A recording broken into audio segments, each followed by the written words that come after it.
Seguimos con más restos diurnos y una vez más me toca volver a la patria chica, a mi patria chica ahí a Santa Rosa, a La Pampa.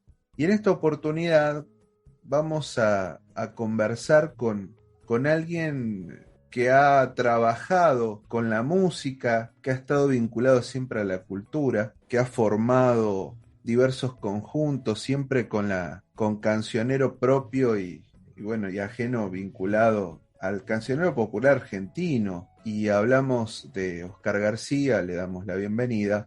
¿Cómo estás? Hola Juan, un gusto conocerte aquí cuando podía haberte conocido más cerca, pero bueno, siempre es buena la oportunidad y siempre es buena la oportunidad cuando se trata de hablar de la música popular.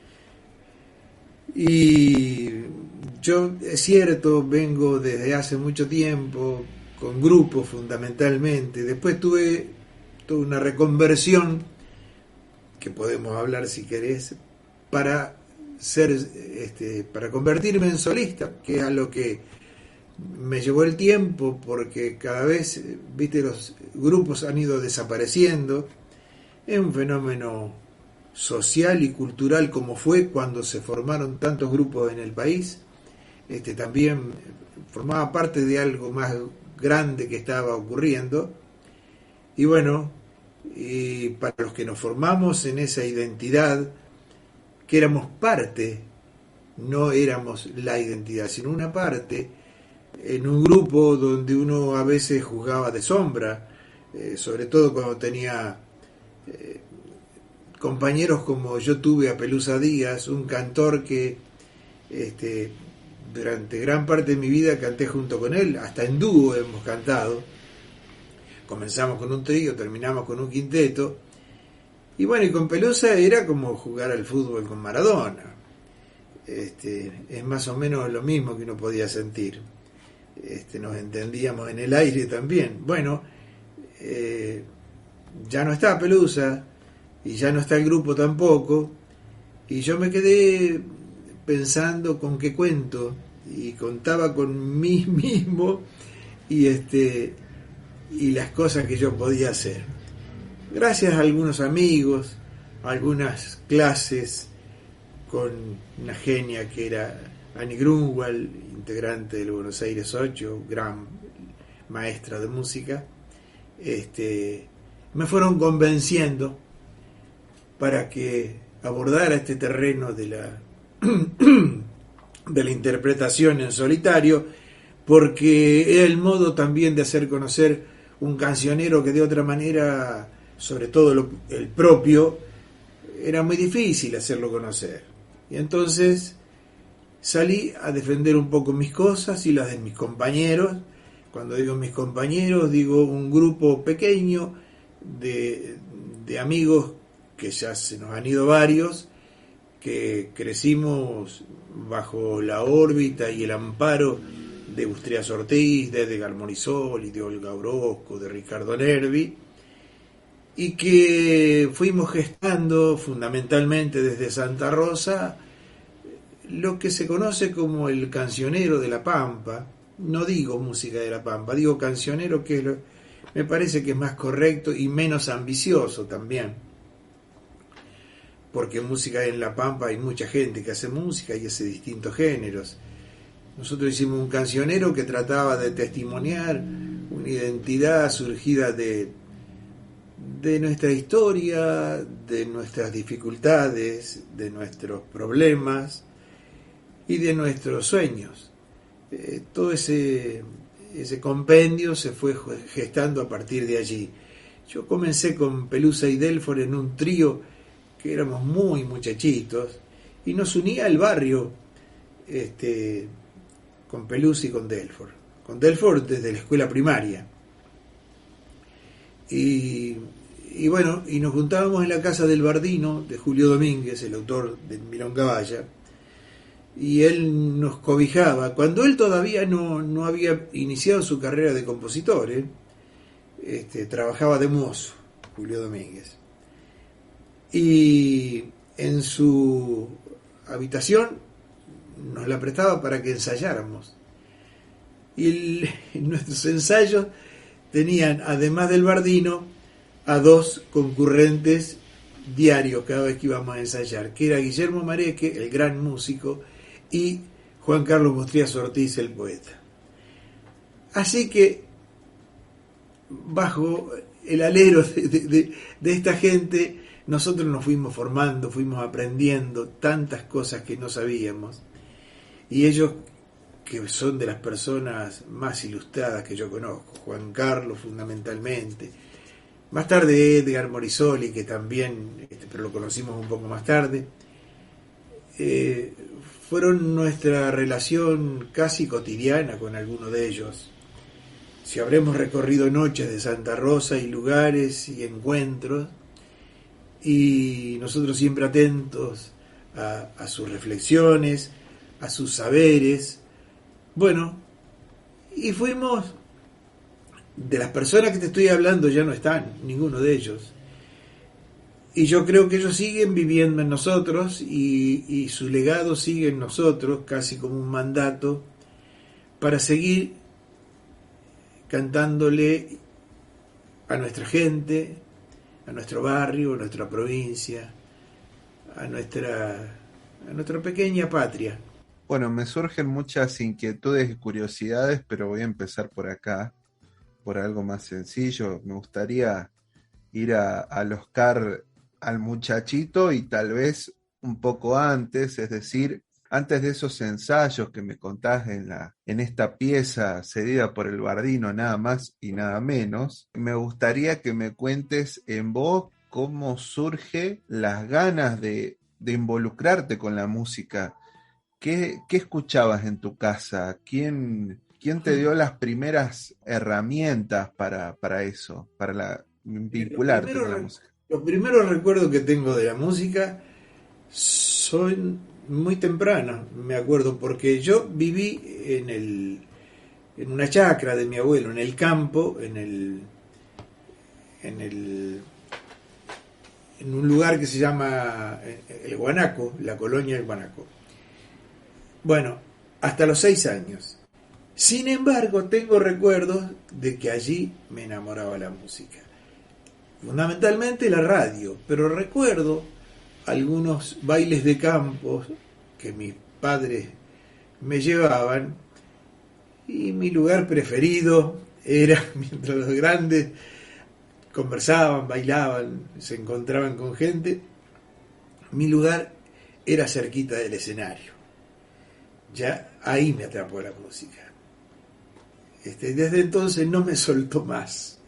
Ya cuando a los 6 años vine a Santa Rosa y a Villa del Busto, claro que seguía siendo la radio el foco principal, y tengo un recuerdo durante gran parte de mi vida de Radio Nacional Santa Rosa, que en plena época de furor de la música folclórica, de la música del interior de nuestra patria, y en la época, en el apogeo de los grupos,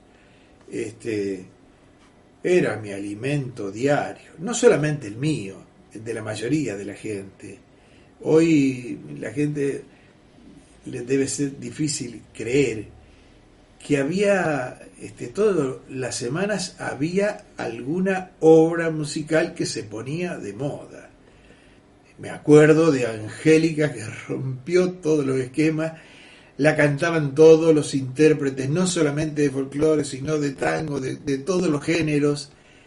Fue una cosa muy loca, y había que ver que fueran populares, pero popularísimas, cosas que podía cantar la gente, canciones como Canción del Jangadero o Vamos a la Zafra, recuerdo de aquellos tiempos, de qué autores, es decir, las voces de poetas muy importantes estaban en la boca de la gente, del modo más popular.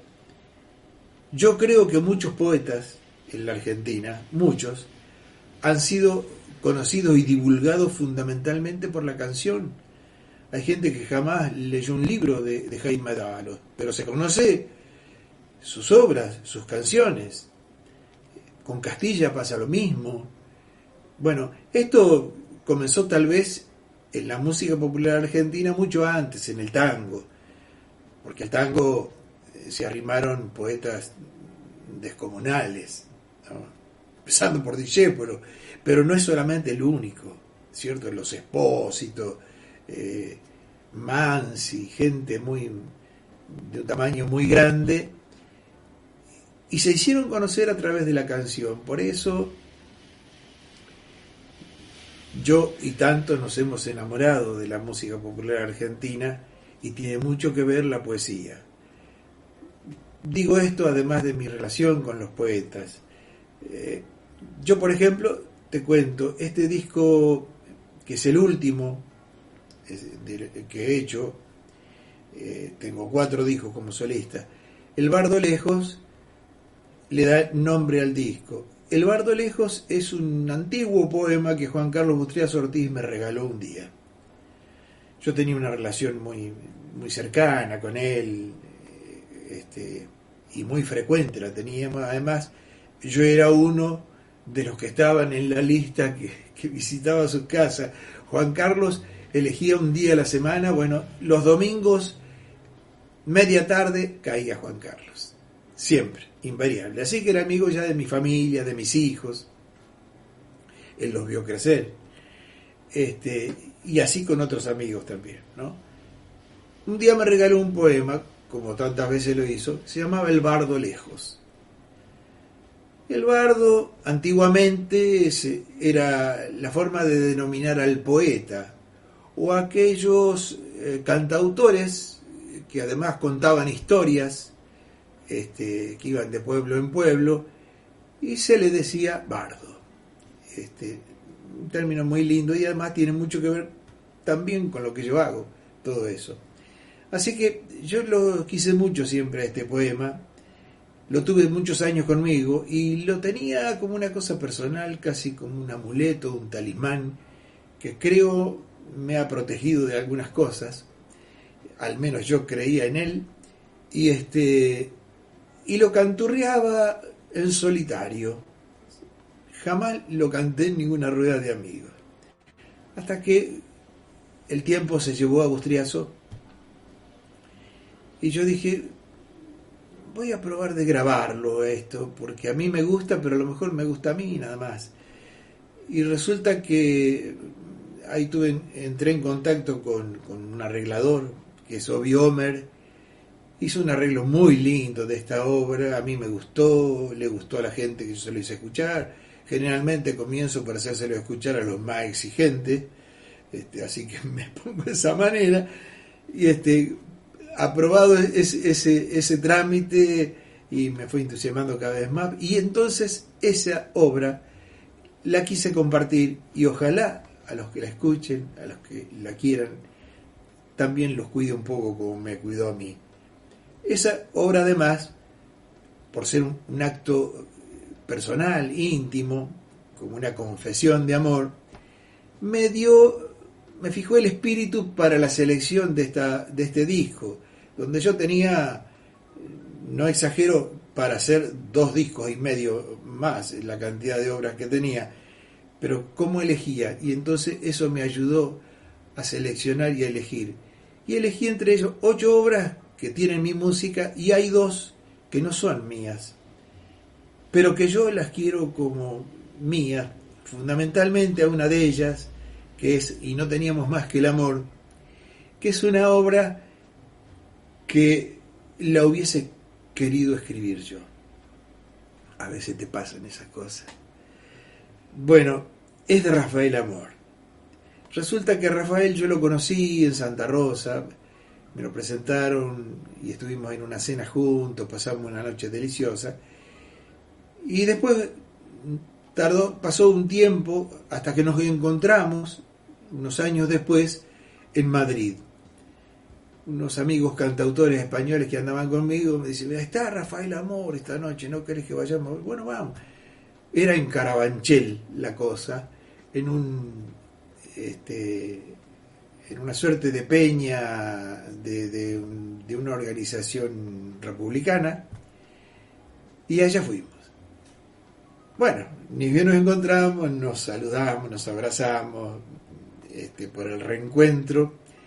Y después pasó una cosa muy loca porque él se subió al escenario con su hijo Salvador, que era un espectáculo de ellos dos, y yo estaba sentado en la primera fila con mi mujer. Y él empezó a conversar conmigo desde arriba del escenario, porque yo ya le había comentado que esta canción me gustaba. Y entonces me dice, se la vamos a dedicar a este amigo que es de La Pampa, qué sé yo, que es amigo nuestro. Bueno, me puso ahí en el centro y me dedicaron la canción.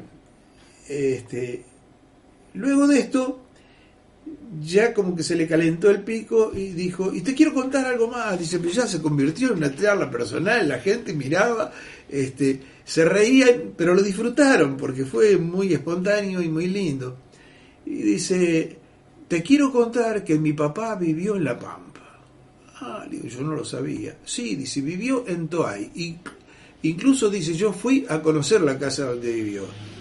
Y unos años después se fue a Bahía Blanca. El famoso Paco Amor es el hijo de... El Paco Amor era un cantante muy famoso, que era cantante de Canaro. Un tipo muy famoso. Bueno, era el papá de Rafael. Así que bueno, me contó eso. Y además te quiero contar algo. Se acordó, dice, mi papá tiene una milonga que habla de los pampanos. Ah, sí, y bueno, entonces... Y ya nos la cantó también, y era hermosa, tenía razón. Bueno, esa es toda la historia. Bueno, después tuvimos... Lo cierto es que yo le dije, yo esto lo hubiera querido escribir yo, y él se reía, y además ya te pido autorización para hacerlo así, hacelo con ella lo que quiera. Dice. Bueno, hace un año se nos murió Rafael Amor, y yo la grabé porque tengo ese sentimiento, y además porque una canción, ¿por qué la quería escribir? Porque habla de mí, porque si vos ves la letra te vas a dar cuenta que también habla de una frontera, que era una frontera cultural que tuvimos acá, que fue las vías del ferrocarril. Yo soy de este lado de las vías, así que bueno, lo demás lo dice la canción. Bueno, lo grabé, se la mandé después a Salvador, con quien, su hijo, con quien todavía tengo una relación, aunque sea epistolar, y le gustó mucho, estuvo de acuerdo con que la grabara y le gustó la versión. Así que por eso la incluí, y en cada obra de esta hay algo que tiene que ver, hay una historia que la sostiene, y hay una historia a la cual me siento vinculada. No solamente con esta canción. Hay una canción, por ejemplo, de Juan Carlos también, en la letra, que me la dio hace muchísimos años. Y la trabajé mucho porque había que pulirla bastante. Juan Carlos, vos sabés, tenía un modo de escribir que no todo el mundo lo leía fácil, porque escribía sin puntos ni coma y de corrido, bueno, inventaba estructuras que después las rompía. Bueno, la trabajé bastante conociéndolo a Juan Carlos, y pudiéndola leer. Me dice, ¿cómo haces para leer eso? Porque lo conozco a Juan, por eso lo leo así. Que se llama Noche de Reyes. Y esto tiene una anécdota muy hermosa.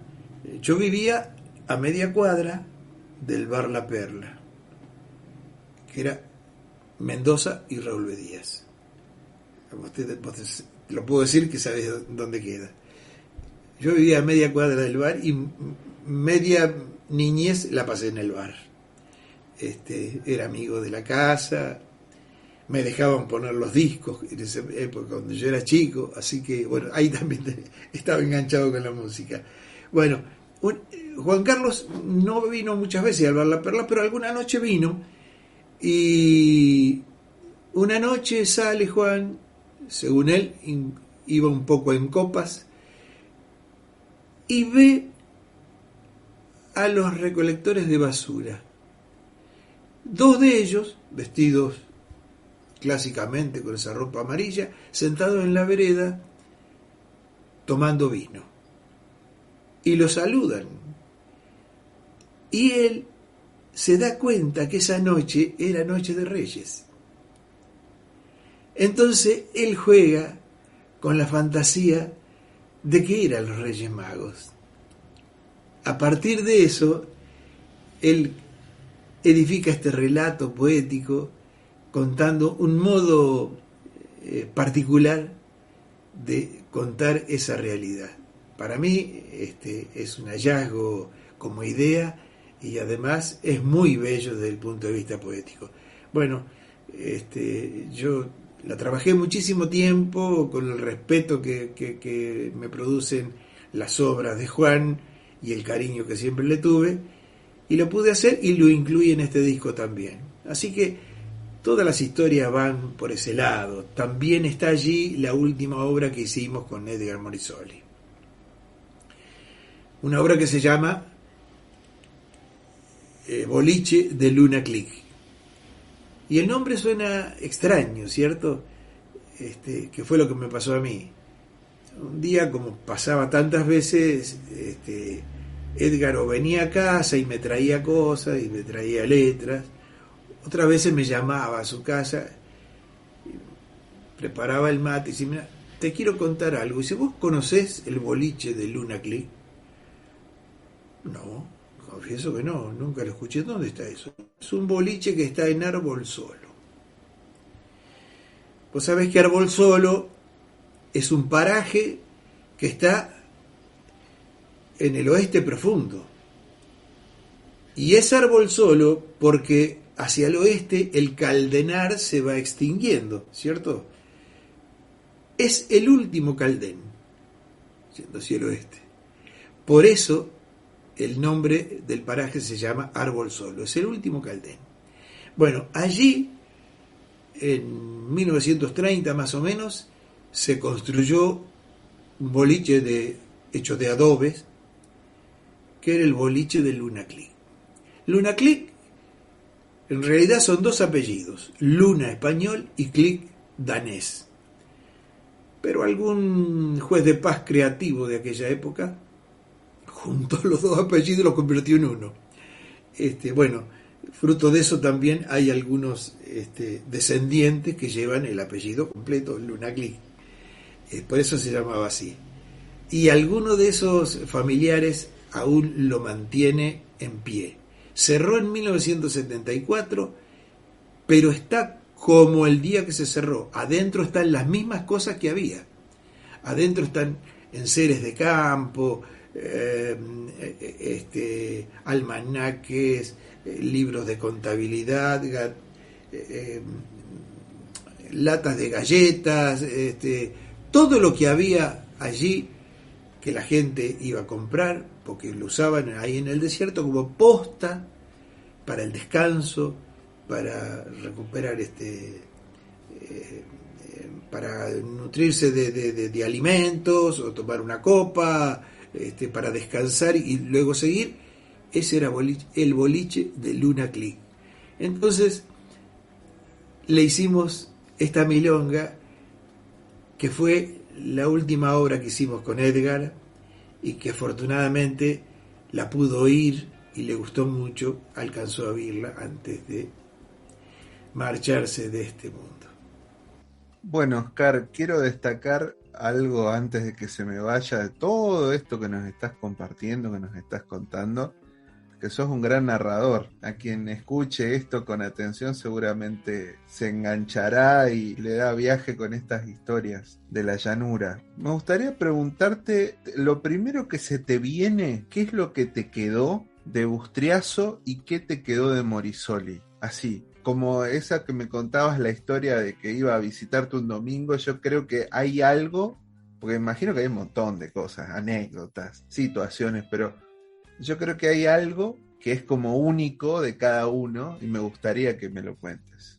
Mira, yo creo que Juan Carlos, que no tenía más que el secundario, es el hombre más culto que yo conocí en mi vida. Pero para todo, él tenía la costumbre conocía a alguien nuevo, le presentaba y dice, ¿cómo es su apellido? Y su segundo apellido. Y bueno, y era un especialista en indagar sobre los árboles genealógicos, sabía de historia antigua, cualquier cosa, sabía de la etimología, es un tipo de una de una cultura muy vasta, muy profunda y autodidacta. Con Juan compartíamos el humor a veces, viste que hay gente con la que uno juega de taquito, viste, se mira y ya uno entendió la misma cosa. Bueno, eso me pasaba con Juan. Me parecía un tipo muy leal, muy honesto. Y bueno, terminó no teniendo una buena vida. Lo he visto en distintas oportunidades. Las últimas que recuerdo, las últimas charlas más profundas que hemos tenido, las tuvimos cuando él estaba internado en psiquiatría, en el hospital, y allí hemos tenido de las charlas más jugosas que hemos tenido de nuestra vida. Para mí es un faro, me sigue deslumbrando, encuentro cosas en su poesía que son únicas, un creador impresionante, alguien que escribía un libro con un formato, lo rompía en el próximo para crear otro nuevo. Yo no conozco otros autores así.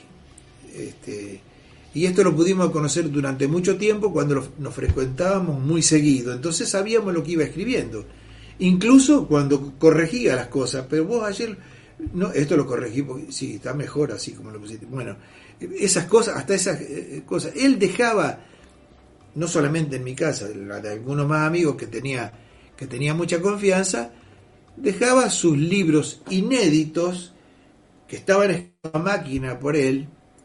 Era una carpeta con una pila de hojas, que además entre las hojas guardaba recortecitos de diario, una flor marchita, un pedacito de poncho, así, con todas esas cosas. Mira la confianza que tendría. Yo he tenido sus libros acá en casa, que después que fotocopiaba algunas cosas que a mí me interesaban, se los devolvía, después me prestaba otro. Bueno, tiene más de 80 libros, Juan Carlos. Todavía es un inédito en gran parte, ¿no? Yo, sin exagerar, lo comparo con Lorca, a Juan Carlos. Para mí es el Lorca de la llanura. Edgar es otra cosa, es otro estilo, y además también era un tipo muy afectuoso. Él llamaba no te dejaba nunca solo, te llamaba toda la semana para saber cómo estabas vos, cómo estaba tu mujer, cómo estaban tus hijos, cómo andaban tus cosas, y después hablábamos de música o de poesía o de política, pero primero que nada él quería saber cómo estaba. Él fue así durante todos los tiempos, incluso en los periodos oscuros que tuvimos y que fueron duros. Él siempre fue un faro para nosotros, siempre. Él nunca nos dejaba que nos cayéramos espiritualmente. La estatura de Edgar es inconmensurable. Me emociona hablar de él porque aquí en esta casa, en esta mesa, acá habremos escuchado cosas y habremos mateado hasta no hace mucho, y es un tipo que la estatura de él como persona y como artista no se sacaban ventajas.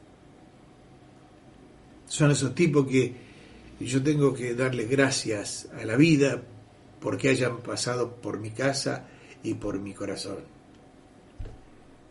Es que no sé si está bien dicho lo que te digo, pero es lo que siento.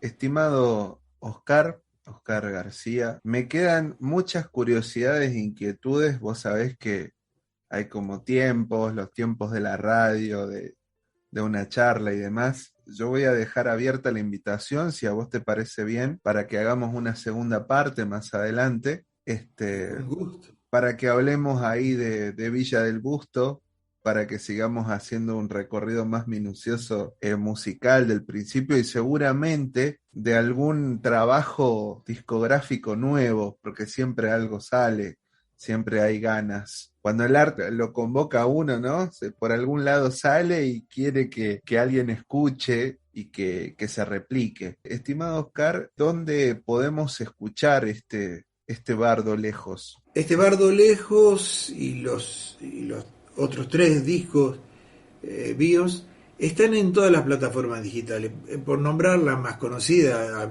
digamos Spotify.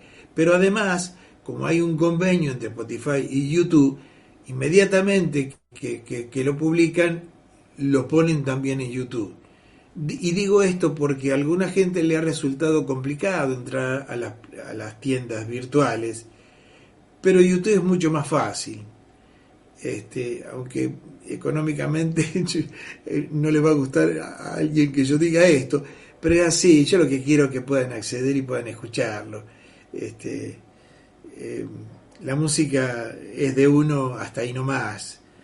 Cuando la gente la toma ya deja de ser de uno, como decía Antonio Machado. No hay nada más lindo que creer que algo que es de uno pasa, que la gente lo tome como anónimo, es lo mejor que a uno le puede pasar. Y tal vez sea así.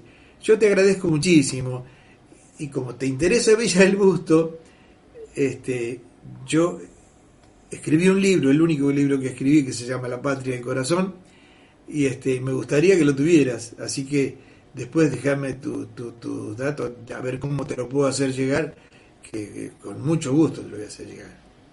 Pero cómo no, un placer, un placer. Espero ese libro. Así que, estimado Oscar García, muchísimas gracias. Gracias a vos, ha sido un gusto conocerte y bueno, y estoy a tu disposición para cuando vos quieras. Muchas gracias.